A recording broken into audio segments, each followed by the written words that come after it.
안녕하세요. 오늘이 전도학교를 섬기고 있는 장경문 장로입니다. 지난 시간에는 최고 행복 복음을 도표를 그리면서 전하는 도표 그리기에 대해서 함께 나눴는데요. 오늘은 최고의 행복 전도지에 대해서 한번 말씀드리겠습니다. 자, 한 권씩 잘 갖고 계세요.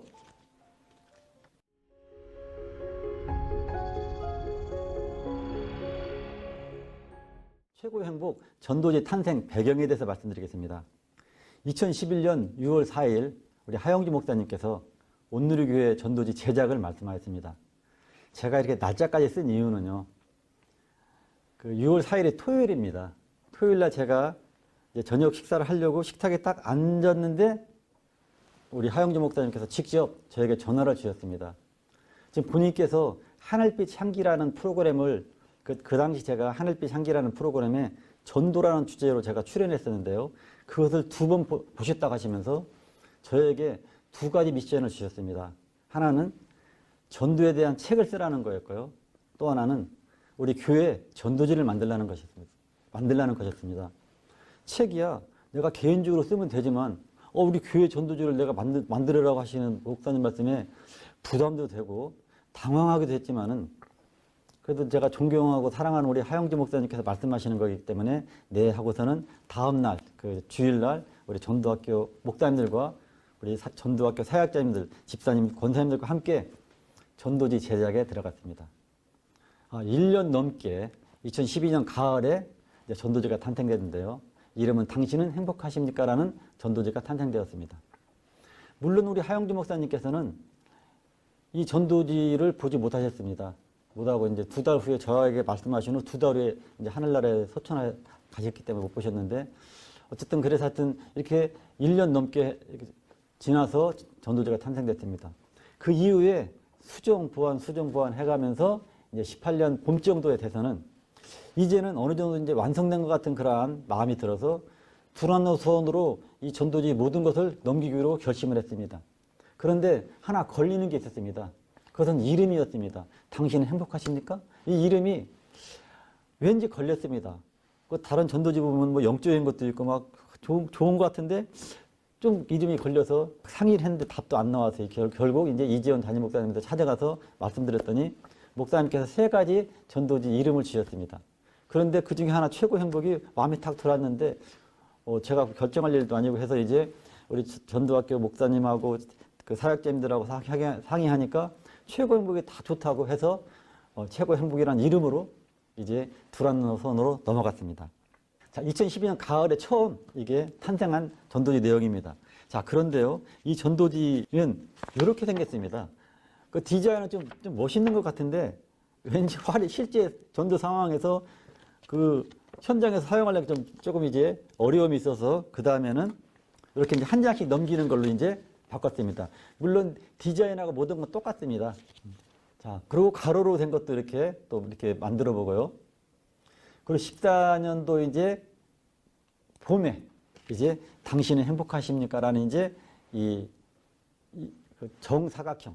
이것도 뭐 정사각형이 좋으냐, 이렇게 직사각형이 좋으냐 또 이렇게 막 얘기가 있어서 이것도 할 수 없이 이전 담임 목사님 찾아가지고 그 어떤 게 좋냐고 하니까 이 정사각형이 좋다고 해서 이걸로 이제 결정해갖고 이제 쭉 이제 하다가 똑같습니다. 지금의 그 최고의 행복 이거하고 내용은 거의 같습니다. 99%는 같습니다. 이제 나중에 이제 그 두란노로 넘어가게 됐습니다. 너무나 이쁘죠? 자, 똑같습니다. 근데 그 그림만 약간 그 메시지나 성경 말씀은 똑같이 이제 진행됐습니다. 자, 두란노로 넘어간 이후에요. 24개 나라 언어로 번역돼서 막 전파되기 시작했습니다. 한국어, 영어, 중국어, 태국어, 아랍어, 인도네시아어, 폴란드 다 읽지 못합니다. 마지막에는 우즈베거, 우르두. 자, 저도 이렇게 읽으면은 마음이 벅차고 참 감격스러운데 하나님께서는 얼마나 기뻐하실까 이런 생각을 해봅니다. 자, 최고행복 전도지 내용은 우리 최고행복 기본점은 뼈대와 같습니다. 하나님과 사람의 창조에 해당되는 하나님과 사람의 관계, 타락에 해당되는 사람의 죄와 그 결과, 구속에 해당되는 하나님의 사랑과 예수 그리스도, 회복에 해당되는 사람의 해야 할, 그리고 거기에 마지막 그 페이지에 교회로 인도가 나와 있습니다. 그 전도의 특징은요, 스토리가 자연스럽게 연결된다는 것입니다. 왜? 창조, 타락, 구속, 회복. 하나님이 우리를 사랑으로 만드셨다. 타락했다. 하나님이 또 사랑하셨다. 돌아오라. 스토리가 자연스럽게 연결되고요. 그리고 심플하고 간결하면서도 복음의 핵심이 다 들어있다는 사실입니다. 그리고 5분 안에 전도가 가능합니다. 저는 일반적으로 한 3분 정도 시간을 내주시겠습니까? 이렇게 얘기를 하고 이제 5분도 좀 더 갈 수도 있고 시간이 있으면 10분까지 갈 수도 있고 더 시간이 있으면 30분, 40분, 50분 이렇게 마음대로 이렇게 복음을 전할 수가 있습니다. 전문이 있기 때문에 그렇습니다. 또 그리고 각 스토리별로 그림이 있다는 것입니다. 아이콘으로 상징되어 있다는 것입니다. 이 전도지 그림 이제 구성 말씀드려 보겠습니다. 자, 첫 번째 그 페이지에 이런 사랑 마크가 있습니다. 하나님이 하나님과 사람의 관계 그 내용 아시죠? 하나님이 우리를 자기 형상대로 만드신 후 자신의 형상대로 만드신 후 우리를 자녀 삼으셨기 때문에 하나님과 우리 사람과의 관계는 이렇게 교제와 행복 키워드가 되겠죠. 자, 그런데 분리됐죠. 이거 죄로 인해서 분리됐습니다. 그래서 불안과 두려움, 사망이 이르게 되었다. 빛과 어두움은 공존할 수 없고요. 거룩과 죄는 공존할 수 없기 때문에 이것을 연결하시는 분은 예수님밖에 없습니다. 십자가죠. 십자가 중보죠. 예수님께서는 완전한 하나님이시기 때문에 하나님 손을 잡을 수가 있고 완전한 사람이기 때문에 우리 사람을 잡을 수 있기 때문에 하나가 되는 것입니다. 예수님께서 말씀하셨죠. 내가 곧 길이요 진리요 생명이니 나로 말미암지 않고는 아버지께로 올 자가 없느니라. 예수님 십자가.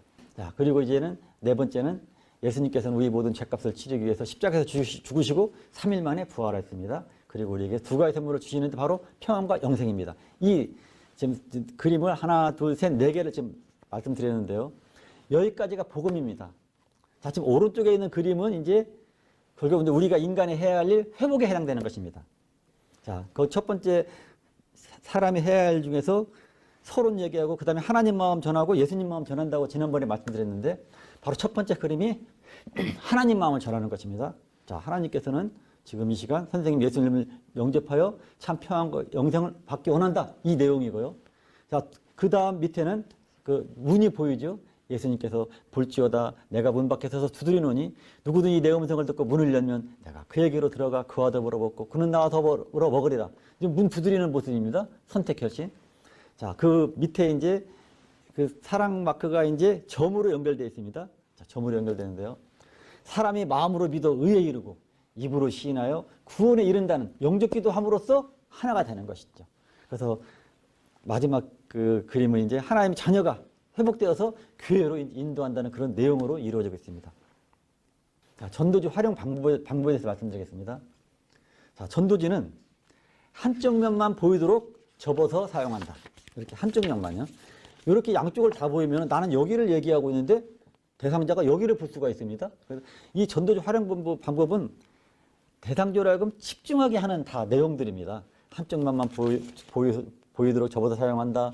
또 전도자가 전도 대상자에게 향하게 한다. 내가 보는 게 아니고 향하게 한다. 이렇게 향하게 한다. 또 중요한 부분은 손가락으로 가리킨다. 또 중요한 말씀은 전도 대상자에게 읽도록 한다. 그래서 중요한 말씀은 이제 주로 이제 제 경험적으로는 요한복음 3장 16절 말씀을 제가 읽도록 시키는데요. 다른 건 주로 제가 이제 전하고요. 또 중요한 말씀은 전도 대상자에게 읽도록 한다. 그리고 전도, 자, 이 그림이 있잖아요. 그림이 어떤 의미인지 한번 질문을 해본다. 이건 다 대상자로 하여금 집중하게 하는 것입니다. 자, 그럼 전도지 내용으로 들어가겠습니다. 전도지 아까 준비하라는 거 잘 보십시오. 이제 첫 번째 이제 그림이 보면은 시계 모양이 보이죠? 보면은 당신은 언제 가장 행복하다고 생각하십니까? 그 행복한 시간이 영원하다고 생각하시나요? 이 시계 첫 번째 페이지가 나오는데요. 이건 접촉 질문입니다. 접촉 질문인데요. 여기서 나이 드신 분한테 어르신들한테 당신은 언제 가장 행복하다고 생각하십니까? 이 호칭을 이럴 때는 이거 이대로 하면 안 됩니다. 뭐 선생님, 어르신, 홍길동님 이런 호칭을 사용하면 좋을 것 같고요. 나머지는 이제 접촉전 이야기는 지난번에 했기 때문에 넘어가도록 하겠습니다. 자, 이제 첫 번째, 이제 처음 이제 메시지입니다. 하나님과 사람의 관계에 대한 이야기입니다. 자, 여기 보면은 그림이 있고요. 그림이 있고, 그 다음에 메시지 말씀이 있고요. 그 다음에 성경 말씀이 있습니다. 이 세 가지 내용을 적절히 사용하면서 복음을 전하는 것입니다. 자, 근데 제 경험을 얘기한다면요. 저는 하나님과 사람의 관계하고, 사람의 죄와 그 결과하고, 하나님의 사랑, 이 세 페이지 할 때는 주로 그림을 먼저 이렇게 설명한 다음에 이제 메시지로 들어가고요. 그 다음부터는 이제 먼저 메시지를 읽거나 나중에 성경 말씀 읽거나 그렇게 상황에 따라 이제 다른데요. 어쨌든 간에 이런 처음 하나님과 사람의 관계에서는 그림부터 한다는 얘기. 두 번째도 사람이 죄와 그 결과도 그림부터 한다는 얘기. 그 다음에 하나님 사랑 때도 그림부터 한다는 얘기를 꼭 한번 기억해 주시고요. 지금 제가 그저께 젊은 부부가 이제 또 왔습니다. 저는 그 젊은 부부가 오면 제가 꼭 복음을 전하고 싶은 마음이 막 이렇게 생깁니다. 그래서 왔길래 그 대상자들한테도 전하고 싶은 말이 있다 하니까 무슨 얘기 궁금해서 나 사실은 예수님을 전하고 싶다. 젊은 사람들 오면 꼭 전하고 싶은데 한번 시간이 있으면 들어줄 수 있냐 했더니 자매가 우리 부모님은 교회 나가는데요. 이건 마음이 열렸다는 거죠. 그럼 잘 됐다고 내가 좀 꼭 전해주고 싶으니까 이제 한번 들어보라 하고서 이제 엊그저께 이제 그런 전도를 했는데요. 자, 그 내용을 그걸 비슷하게 시연하면서 제가 말씀을 드려보겠습니다. 자, 아까 말씀드린 것처럼 이제 그림부터 시작한다겠죠. 자, 참 또 그리고 제가 지금 이제 그림부터 하는 것은 내가 경험입니다. 내가 경험이니까 꼭 이건 진리는 아닙니다. 여러분들이 이렇게 하다 보면은 나는 어떤 것부터 해야 되겠다. 그것이 생각이 들면 그걸 해도 좋습니다. 그러나 제가 얘기하는 걸 참고를 많이 하면 좀 도움이 될 것입니다. 자, 그럼 제가 한번 시연을 해보겠습니다.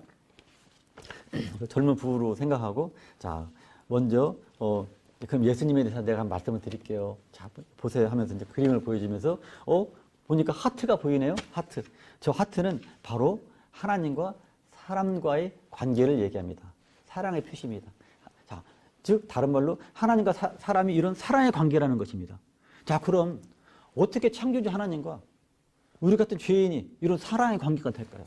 그것은요, 저 밑에 이 성경 말씀을 보면은 보이죠? 하나님이 자기 형상, 곧 하나님의 형상대로 사람을 창조했다고 말씀하고 있는데요. 바로 하나님께서는 우리 사람을 자신의 형상대로 만드신 후 우리를 자녀 삼으신 것입니다.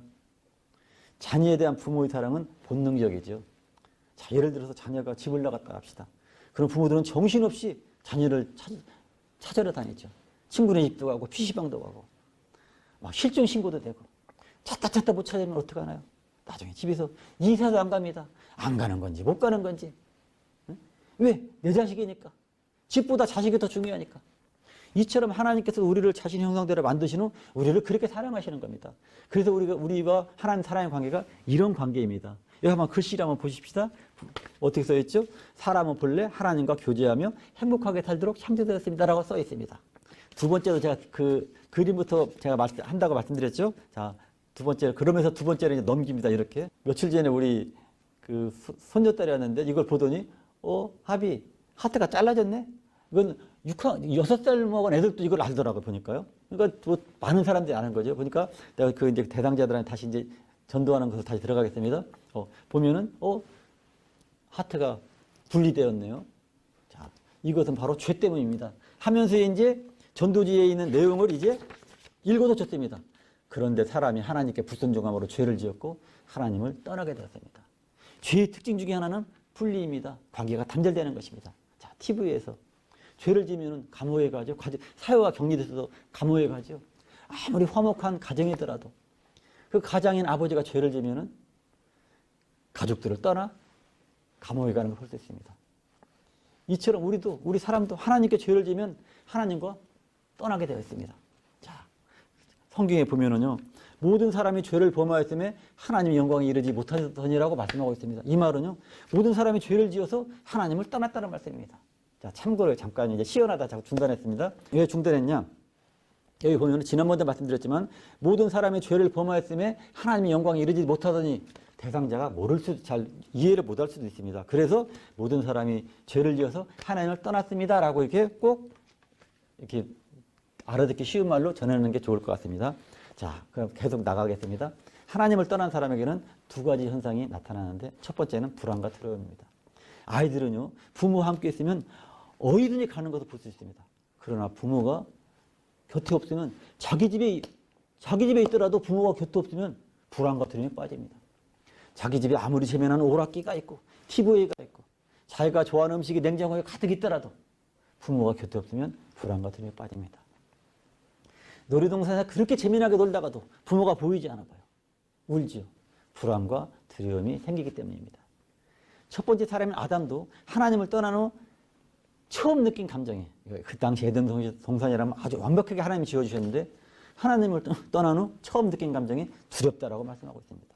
이처럼 하나님을 떠난 사람에게는 이 세상에서 아무리 좋은 것을 가지고 있더라도 불안과 두려움이 생깁니다.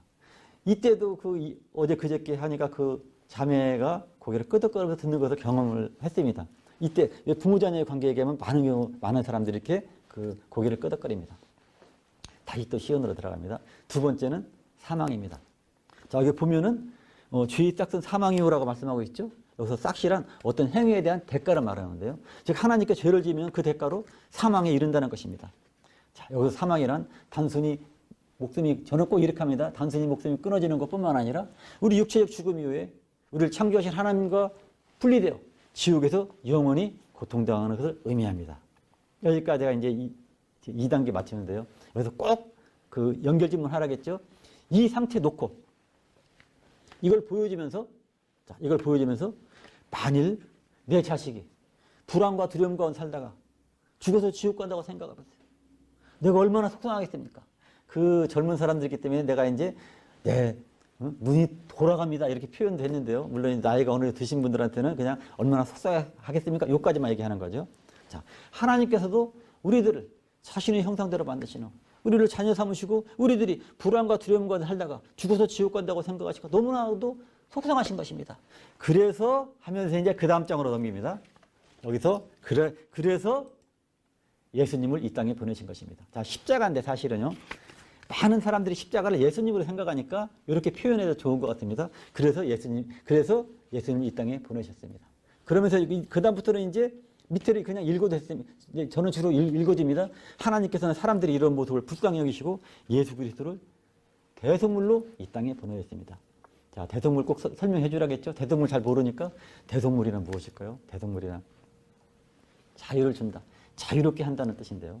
어떤 사람이 빚이 있다면 빚에서 자유롭게 하기 위해서, 어떤 사람이 노예로 팔려왔어. 이 노예 상태에서 자유롭게 하기 위해서, 죄의 상태에서 죄값을 치러야 돼. 이 죄의 상태에서 자유롭게 해주기 위해서 대신 지불하는 대가를 말합니다. 즉 몸값이라고 생각하면 이해가 빠르죠. 아까 죄의 싹은 사망이라고 했는데요. 즉 죄로 인해 죽어야 할 우리를 위해서 예수님께서 대신 죽으신 것입니다. 이보다 더 큰 사랑이 어디 있겠습니까? 여기까지가 이제 하나님의 사랑 말씀드렸고요. 그러니까 지금 하나님과 사람의 관계, 사람의 죄와 그 결과, 하나님의 사랑까지는 먼저 이렇게 그림을 제가 먼저 이렇게 설명하고 메시지를 한 걸 기억해 주시고요. 그 다음부터는 이제 메시지를 먼저 합니다. 자, 꼭 기억해 주세요. 메시지를 먼저. 예수님, 이건 읽어주셔도 좋고, 우리가 이제 암송한 걸 눈을 보면서 얘기해 주셨습니다. 그 암송하지 않았으면 그냥 읽어도 좋습니다. 자, 읽어서 예수님께서는 우리 모든 죄값을 치르기 위해서 십자가에서 죽으시고 3일 만에 부활하였습니다. 그리고 우리에게 두 가지 선물을 주시기 원하십니다. 자, 여기서요. 시간이 없다. 이제 왜 그러냐면 3분에서 저는 5분만 한다고 했으니까 일반적으로는 어떻게 제가 하냐면요. 자, 두 가지 선물을 주시기 원하십니다. 자, 평안과 영생인데요. 예수님께서는 잘 보십시오. 한 장만 넘기면은 사람의 죄와 그 결과 화면이 나옵니다. 예수님께서는 하나님을 떠나 불안과 두려움에 빠진 우리에게 평안을 주시고 죄로 인해 죽을 수밖에 없는 우리에게 영생을 주시기 원하십니다. 선생님은 참 평안과 영생을 받고 싶지 않으십니까? 하면서 4단계로 넘어가고요. 시간이 어느 정도 있으면은 우리에게 두 가지 선물 주시기 원하십니다. 첫 번째는 평안입니다. 성경에는 평안을 너에게 끼치노니 곧 나의 평안을 너에게 주노라. 내가 너에게 주는 것은 세상이 주는 것과 같이 아니하니라. 너희는 마음에 근심하지도 말고 두려워하지도 말라고 말씀하시면서 이 세상에 주는 평안과 다른 예수님 자신의 평안을 주인다고 했습니다. 두 번째는 생명입니다. 자, 여기 보면은 내가 온 것은 양으로 생명을 얻게 하고, 여기서 양은 우리들을 의미합니다. 양으로 생명을 얻게 하고, 양은 우리들을 의미한다는 걸 꼭 얘기를 해줘야 됩니다. 여기 양이 누군지 모르니까요. 내가 온 것은 양으로 생명을 얻게 하고 더 풍성히 얻게 하려는 것이라고 말씀하고 있습니다. 야, 그런데 나에게 생명이 있는데 또 다른 생명이 있을까? 맞습니다. 여기서 말하는 생명은 영원한 생명, 즉 영생을 의미합니다. 예수님께서는 하나님을 떠나 불안과 두려움에 빠진 우리에게 평안을 주시고 죄로 인해 죽을 수밖에 없는 우리에게 영생을 주시기 원하십니다. 자, 선생님은 참 평안과 영생을 받고 싶지 않으십니까? 여기까지가 이제 이 화면을 보면서 하는 것입니다. 자, 그럼 더 시간이 있다. 더 시간이 있으면 아까 우리가 평안 예화 있지 않습니까? 예화를 다 얘기한 다음에 그리고 이제 그 예화가 또 추가로 들어가는 거죠. 자, 대상자들이 고개를 끄덕거리는 경우가 세 가지가 있다고 지난번에 말씀드렸습니다. 첫 번째는 하나님과 사람의 관계 이야기할 때, 집 나간 자식 이런 얘기할 때요. 두 번째, 그 불안과 두려움에 대한 얘기를 할 때. 세 번째가 이 평안에 대한 얘기, 예화. 뭐 술과 오락과 섹스와 마약과 그리고 돈 많은 사람, 권력이 매우 높은 사람 이 얘기할 때 대상자들이 고개를 끄덕거리면서 듣습니다. 근데 시간이 있으면 그 얘기까지 하는 것입니다. 자, 그래서 이제 4단계로 넘어가는데요. 이 상태에서 넘어갑니다. 자, 선생님은 참 평안과 영생을 받고 싶지 않으십니까? 아이고, 평안과 영생을 받고 싶지 않은 사람이 어디 있겠습니까? 그럼 제가 어떻게 평안과 영생을 얻을 수 있는지 제가 말씀드리겠습니다. 지금도 시골에 가면은요, 기름을 직접 짜는 기름집이 있습니다. 그 보면은 기름 짜는 기계에 깨를 넣고 쭉 짜면 액기스인 기름이 나오는데요. 이처럼 성경 말씀을 쭉 짠다고 하면은 쭉 따서 가정하면은 그 기름 같은 액기스인 말씀이 나오는데요. 하면서 다음 장으로 넘깁니다. 하면서. 그러면서 거기 요한복음 3장 16절 말씀이 있죠. 자, 그래서 그림 설명 지금 안 합니다. 요한복음 3장 16절을 내가 읽거나 그 대상자에게 읽게 시킵니다. 자, 그 일반적으로 내가 읽는 경우가 많은데요. 그 대상자 읽기 해도 좋습니다. 자, 그럼 제가 그 하나님 액기스인 말씀 한번 제가 읽어보겠습니다. 하나님이 세상을 이처럼 사랑하사 독생기를 주셨으니 이는 그를 믿는 자마다 멸망하지 않고 영생을 얻게 하려 하심이라고 말씀하고 있습니다. 지금 나의 죄값을 치르기 위해서 십자가에서 죽으시고 부활하신 예수님을 믿으면 참 평안과 영생을 얻게 되는 것입니다. 그 다음에 요한복음 1장 12절만 그 다음에 계속 나옵니다. 자, 그런데요. 성경에서는 이 믿음을 영접이라고 하는데요. 자, 또 보세요. 영접하는 자, 곧 그 이름을 믿는 자들에게는 하나님의 자녀가 되는 권세를 주셨으니라고 말씀하고 있습니다. 그리고 또 영접 이야기 꼭 설명해 주라겠죠. 왜? 영접을 하라고 하면 꼭 신을 영접한다고 생각하는 사람도 간혹 있습니다. 그래서 영접이란 무엇일까요? 영접이란 귀한 분을 내 집에 초대해서 극진히 환대하는 것을 의미합니다. 초청해서 웰컴 하는 것입니다. 자, 여기까지가 이제 서론이라고 했습니다. 이제 그다음부터 본론입니다. 본론 하나님 마음 전하고요. 그 다음에 예수님 마음 전하는 것입니다. 하나님 마음이 바로 여기 있습니다. 이것은 같이 읽어도 좋고, 아니면 우리가 얼굴 보면서 얘기해도 좋습니다. 자, 하나님께서는 지금 이 시간, 여기서 당신이라 나오는데 당신이라 하면 안 된다겠죠? 하나님께서는 지금 이 시간, 선생님이 예수님을 영접하여 참 평안과 영생을 받기 원하십니다. 자, 잘 보십시오. 지금 이 화면에서 계속 나갑니다. 이 화면에서. 자, 그럼 하나님께서는 우리가 예수님을 영접하여 평안과 영생을 받기 원하시는데 그 VIP에서 예수님이 내가 영접할 때 과연 오실까? 그럼 예를 들어보겠습니다. 내가 대통령을 초청한다고 합시다. VIP. 과연 우리 병원이나 우리 집에 오실까요? 그러면 이제 대상자도 안 온다고 되게 끄덕거립니다. 그렇죠. 그런데요, 선거철이 되면은 지지표를 얻기 위해서 재래시장이나 골목 등 어디든지 다니는 걸 볼 수 있습니다. 자, 즉, 그런 VIP 초청했을 때 그분들이 오고 안 오는 건 내 마음이 아니면 그분 마음입니다. 그렇다면 예수님 마음은 어떠실까요? 하면서 이제 그 다음 단계로 나갑니다. 예수님 마음은 성경에 자세히 기록되어 있습니다. 하면서 이 화면을 보면서 제 밑에 성경 말씀 볼지어다 내가 문 밖에 서서 두드리노니 누구든지 내 음성을 듣고 문을 열면 내가 그에게로 들어가 그와 더불어 먹고 그는 나와 더불어 먹으리라고 말씀하고 있습니다. 자기 문이 있네요. 선생님 마음 문 두드리고 계십니다. 지금 예수님께서는 선생님의 마음문을 두드리고 계십니다. 이제 선생님은 선택하셔야 됩니다.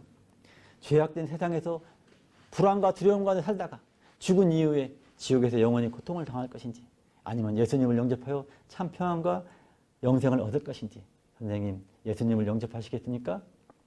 자, 예라는 대답을 듣기 위해서 지금까지 사이에 달려온 겁니다. 그래서 이 전도지도 4페이지는 예수님까지 나오고요. 마지막 4페이지가 이제 사람이 해야 할 일로 지금 되어 있는데요. 자, 그러면은 지난번에 말씀드린 것처럼 50% 약간 미만에서 예라고 합니다. 예하는 분도 분명히 있습니다. 근데 어제 그저께 그 부모님은 교회를 나간다고 한 그 자매지만은 내가 영접하시겠습니까 하니까 주저하더라고요. 그저께 그 자매도. 그래서 제가 우리가 이제 하는 얘기, 영접이란 교회에서는 기도라고 하는데요. 기도는 3가지 내용으로 구성되어 있습니다. 첫 번째는 내가 죄인임을 고백하는 것입니다. 아이고, 죄 없는 사람이 어디 있겠어요. 예수님 수제자인 베드로도 예수님이 사단이라고 했는데 그렇게까지 죄 없는 사람은 이 세상에 없습니다. 이렇게 얘기를 해야지 대상자들이 이제 약간 더 이렇게 공감을 합니다. 내가 죄인임을 고백하는 거고 첫 번째가요. 두 번째는 나 같은 죄인을 예수님이 나를 구원하시려고 예수님께 십자가에서 죽으시고 부활하셨구나. 즉 예수님이 나의 구원자라는 것을 이제 기도를 하는 겁니다. 세 번째는요. 구원자 되신 예수님 이제 내 마음에 들어오셔서 나를 인도해 주시고 보호해 주세요. 나의 인도자와 보호자가 되어주세요. 즉 나의 주님이 되어주세요. 이 3가지 내용을 기도하는 것입니다. 자, 우리 선생님은 기도가 처음이니까 자, 옛날에 물론 했지만은 내가 오랜만이니까 내가 도와드리겠습니다. 저를 따라서 한마디씩 기도해 주세요 하고서는 이제 하면 되는데요. 이 전도지에 나온 자 여기서 이제 전도에 나오는 것은요. 그 영접한 대상을 주고 하는 것입니다. 내 한 사람들을 놓고 이제 전도지 만드는 거니까요. 참으로 중요한 결정을 하였습니다. 이렇게 기도해 주십시오. 여기서 꼭 우리가 알아야 될 것이 있습니다. 그냥 읽어주면 안 됩니다. 참으로 중요한 결정을 하였습니다. 이렇게 기도해 주십시오. 참 선생님은 기도가 처음이니까 제가 도와드리겠습니다. 저를 따라서 한마디씩 기도해 주십시오. 자, 저 손 한번 잡아보십시오. 이렇게 꼭 하는 거고요. 그저께 영접을 주저하던 그 자매도 영접이 어렵지 않습니다 하면서 했더니 손잡고 기도하는 것을 볼 수 있습니다. 아까 제가 지난번에 말씀드린 것처럼요. 영접을 주저하던 분들이 한 5, 60% 된다고 했는데 그분들을 이렇게 얘기하면 8, 90%가 영접 기도문을 따라한다는 것입니다. 자, 영접 기도문을 따라한 것과 안 하는 것은 많은 차이가 있습니다. 한번 본인이 자백하고 고백하면은 교회의 길로 교회로 나오는 길이 더 대상자들이 결단하게 되는 확률이 매우 높다는 사실입니다.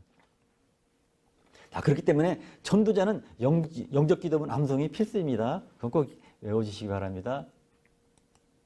자, 그럼 이제 마지막에 이제 페이지입니다. 자, 선생님은 지금 예수님을 영접하여 하나님의 자녀가 되었습니다.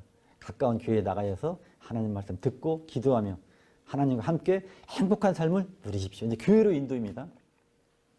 자, 그러면서 이제 제가 교회로 인도해서 질문을 했죠. 선생님은 이제 예수님 영접하여 하나님 자녀가 되었는데 하나님이 음성이 들리시나요?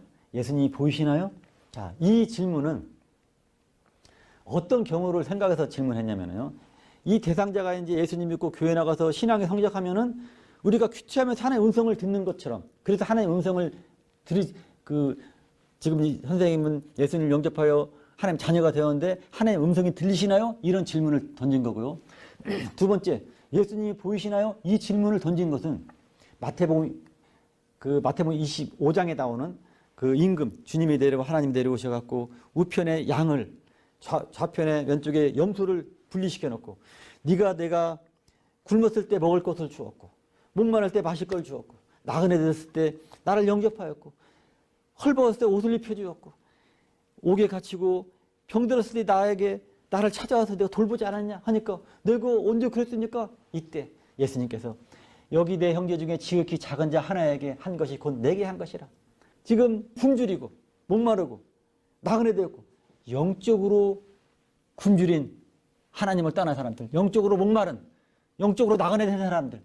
그러니까 이제 이 대상자가 성장해서 이제 전도자로 나가는 그러한 것을 우리가 묵상하면서 비전을 품으면서 이런 질문을 한다고 이제 여기 여러분들은 아시면서 이런 질문에 그런 의미가 있구나 생각을 해주시면 좋겠습니다.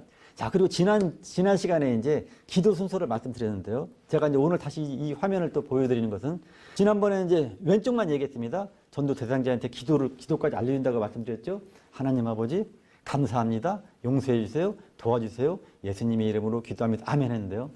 우리 일대의 교제에는 지금 보면은요, 고백과 감사가, 고백이 먼저 나옵니다. 회개가. 자, 왜 바뀌었냐? 지금 갓 태어난 아기와 같은, 우리 영적으로 갓 태어난 아기와 같은데, 처음부터 막 기도를 막 회개하시오, 이렇게 하면은 뭐 할 것 같으니까 감사를 먼저 알려주고요. 그 다음에 회개를, 우리가 기도를 알려주는 거고요. 성장하다 보면 이제 먼저 회개를 하게 되겠죠. 그리고 감사하게 되겠죠. 성장하면서 이제 자연스럽게 기도가 바뀔 것입니다. 또 그리고 우리 1:1 교제에는 중보가 있습니다. 근데 지금 갓 태어난 아기가 어떻게 중보를 하겠습니까? 그래서 중보는 빼고 그 대신에 예수님의 이름으로 기도합니다. 아멘 하고서는 왜 예수님의 이름으로 기도하냐? 그 의미. 그리고 아멘의 의미, 지난번에 말씀드린 것처럼 이루어주세요. 이런 의미를 설명해 주는 것입니다. 그래서 약간 다르다는 거 우리가 또 알고 있어야 됩니다. 왜 이게 1:1 책이라고 다를까? 전도학교 이렇게 생각하실까봐 제가 또 이렇게 오늘 설명을 드립니다. 그리고 마지막에 도표가 있습니다. 이걸로도 도표 그리기로 전도하는 분들이 계신데, 도표 그리는 그냥 도표를 하는 게 더 좋을 것 같고요. 이거 마지막 화면을 보면은 전체가 한 눈으로 다 보입니다. 그래서 이 도표글을 집어넣고요. 자, 이제 마무리하겠습니다. 자, 우리가 지금 4시간 동안 기본 전문 도표 그리기 전도지를 했습니다. 꼭 기억하십시오. 내 말과 내 전도함이 설득력 있는 지혜의 말로 하지 아니하고 다만 성령이 나타나심과 능력으로 하겠다는 우리 사도 바울의 고백이 우리 고백이 되기를 원합니다. 우리가 뭐 이거 좀 더 달달 외웠다고 뭐 했다고 결코 그렇지 않습니다. 전도는 성령님이 하시는 것입니다. 자, 겨울철에 눈이 많이 쌓여서 이제 빗자루로 이제 싹 치웠습니다. 그러면 눈 치운 사람이 누구죠? 빗자루입니까? 아니죠. 주인이 치운 겁니다. 자, 우리가 성령님의 붙잡혀서 복음을 전했습니다. 내가 전도했나요? 나를 붙잡고 있는 성령님이 전도를 하신 것입니다. 나는 단순히 순종하면서 붙잡히만 되어서 복음을 전했을 뿐입니다. 그래서 사도 바울의 고백, 내 말과 내 전도함이 설득력 있는 지혜의 말로 하지 아니하고 다만 성령이 나타나는 시가 능력으로 하자는 이 말씀 우리가 꼭 기억하시기 바라고요. 오직 성령이 너에게 임하시면 너희가 권능을 받고 예루살렘과 온유대와 사마리아 땅까지로 내 증인이 되리라 하신 이 말씀을 기억하기 바랍니다. 성령님이 하신다는 것입니다. 자, 그러나 나는 준비는 하고 있어야 됩니다. 그 배로 순종입니다. 자, 준비하기 위해서 우리가 암송도 하고요. 어쨌든 순종하면서 우리 전도학교에 오신 여러분들을 축복합니다. 하여튼 하나님이 기뻐하시는 저와 여러분들이 되기를 바라겠습니다. 감사합니다.